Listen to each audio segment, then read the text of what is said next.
شكرا لك.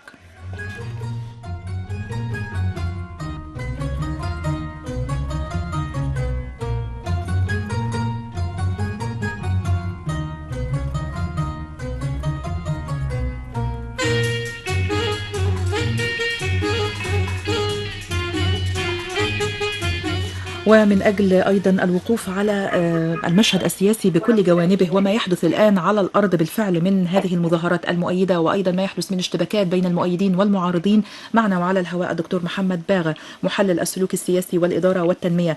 مساء الخير يا دكتور محمد وأهلا بحضرتك. مساء الخير يا فندم، أهلا بحضرتك. دكتور محمد، تطور الأحداث المتلاحقة التي نراها الآن على الساحة اليوم، وهذا أيضا بعد بيان القيادة العامة للقوات المسلحة، وبعد أن نصب إلينا أول قاضي كرئيس مؤقت للجمهورية، يعني رأي حضرتك في هذه التطورات، وكيف نخرج أيضا إلى فكرة التعايش السلمي ما بين المؤيدين والمعارضين؟ بسم الله الرحمن الرحيم. في البداية أحب أهني الشعب المصري العظيم اللي خرج عن بكرة أبيه في ثورة من أجمل ثورات العالم، واللي شاهد لها العالم كله، أنه يخرج أكثر من 33 مليون مصري يطالب بالتغيير الحقيقي، التغيير اللي اتحرم منه وثورته الأولى اتسرقت منه في غفلة من الزمن، وأنه يخرج يطالب بأنه عايز العيش الكريم والحياة الكريمة والعدالة الاجتماعية السليمة، وأنه يطالب بكرامة إنسانية حقيقية. خرج هذا الشعب لينادي بهذه القيم من جديد، وهذا حق المشروع.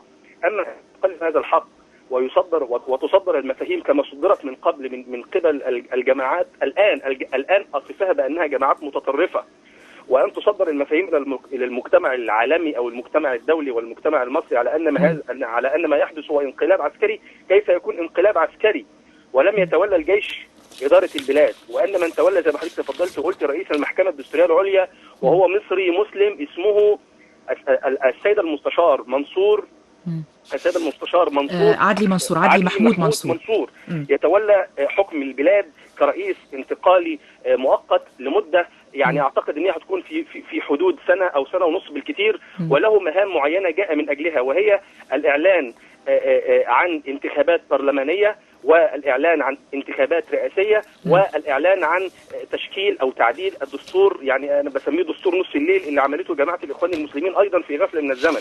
كيف يكون انقلاب عسكري وأن الجيش انحاز للشعب الذي خرج عن بكرة أبيه أكثر من 33 مليون، شفناهم من خلال طيارات الهليكوبتر اللي طلعت صورت، ويعني يعني اللي ما بيشوفش من الغربال يبقى أعمى زي ما بيقولوا.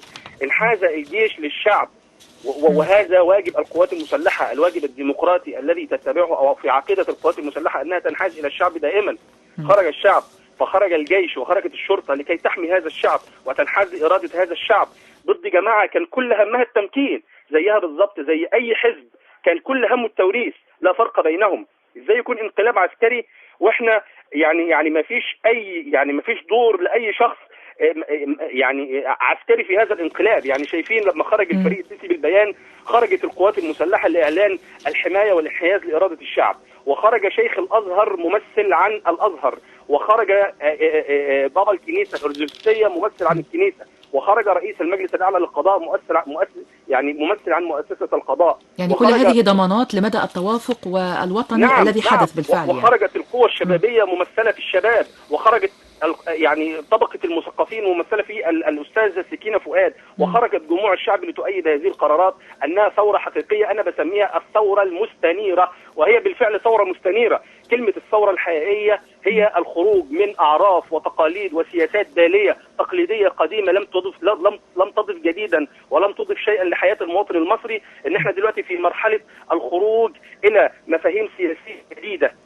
تبني هذه البلد، ومفاهيم اقتصادية جديدة تعلي من اقتصاد هذا البلد، ومفاهيم اجتماعية جديدة تقرب من أطياف المجتمع التي تعمدت جماعة الإخوان المسلمين أن تقسم هذا الشعب إلى مسلم ومسيحي، وتقسم المسلمين إلى إخواني وسلفي وجهادي وسني وجميع الأطياف.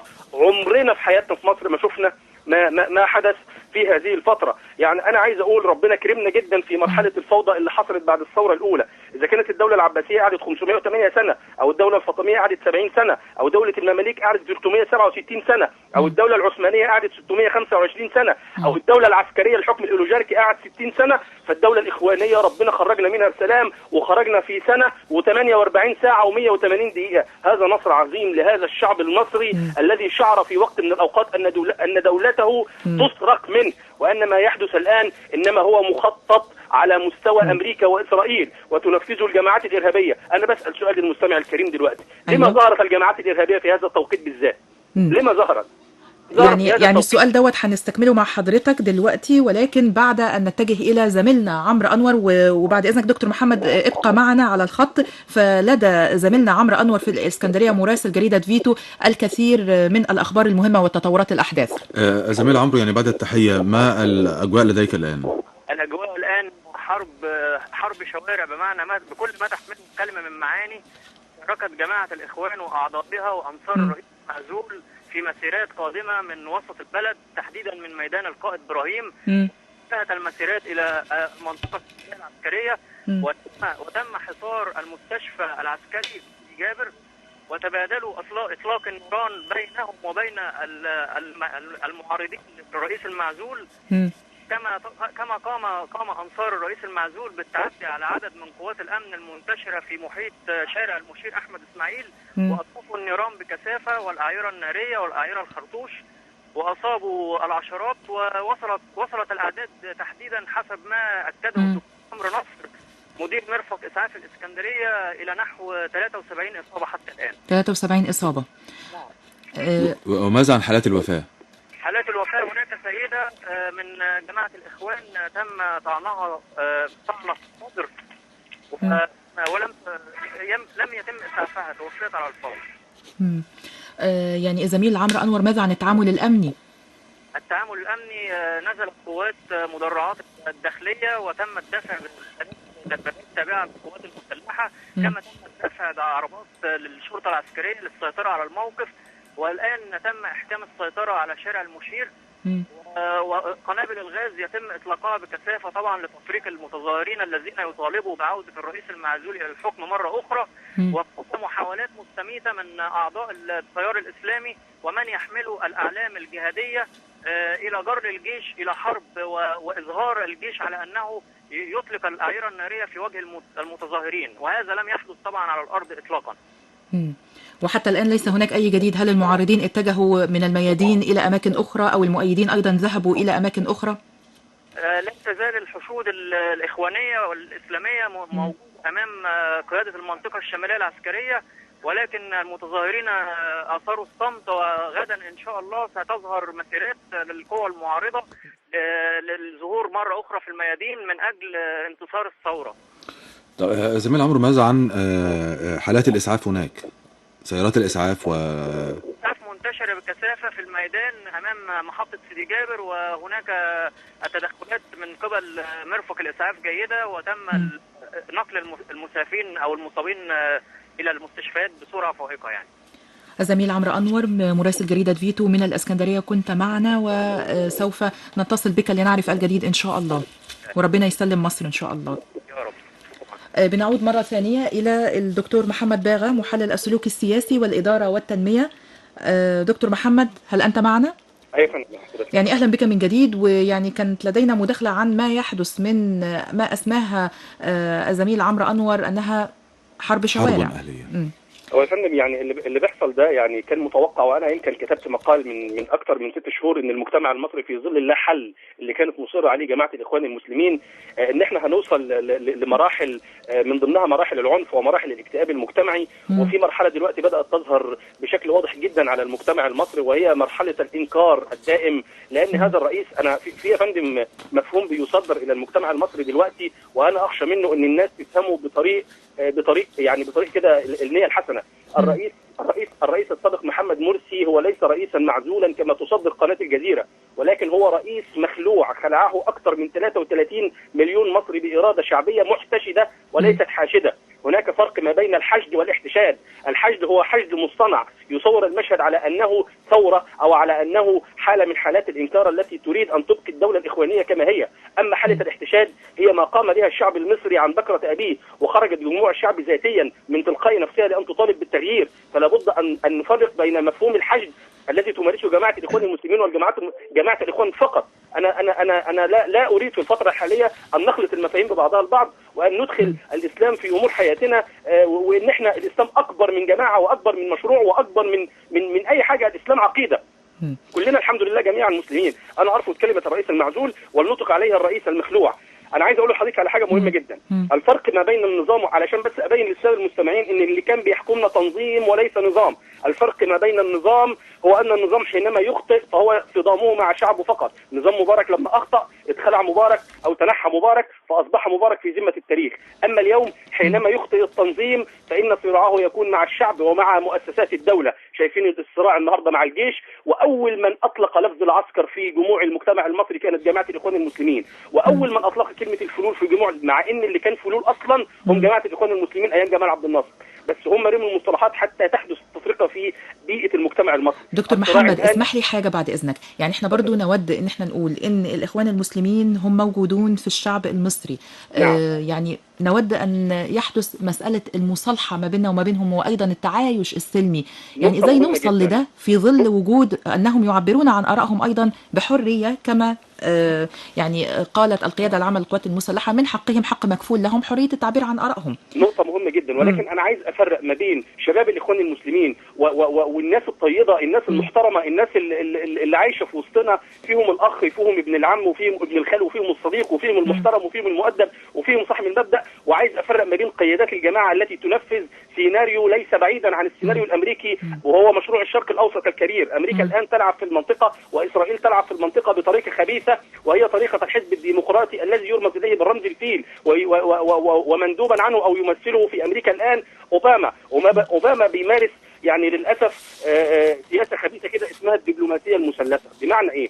بمعنى ان انا ادخل ما بين اطراف، انازع ما بين الاطراف دول، اخلق ما بينهم مشكله، واعمل هنا صديق واعمل هنا صديق، علشان في النهايه يبقى عندي المعلومات متكامله ان انا اوقع الاثنين دول في بعض.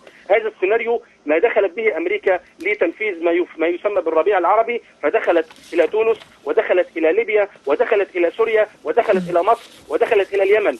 حينما قامت ثوره 30 يونيو الثوره المستنيره كما سميتها، فاربكت المشروع الامريكي في منطقه الشرق الاوسط واخلطت المفاهيم. النهارده لو عايزين نتاكد افتحوا على قناه CNN الامريكيه وشوفوها ازاي بتهاجم مصر وبتحرض على مصر.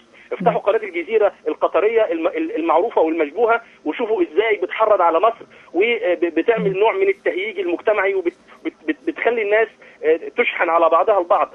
النهارده في معلومات عن ان الاتحاد الافريقي علق عضويه مصر منه بضغط من امريكا واسرائيل، وكلنا طبعا عارفين الدور الانسحاب لمصر في الفتره دي والفتره اللي قبلها. انسحب من افريقيا تدريجيا وسمح لاسرائيل او الولايات المتحده ان هي تلعب في منطقه افريقيا او في قاره افريقيا بشكل مبالغ فيه، جاء دلوقتي بالضرر على مصر. انا عايز اقول دلوقتي ان جماعه الاخوان عليها ان تراجع نفسها جيدا، لانه لن يبقى لها غير فأر الدم وفأر الذم.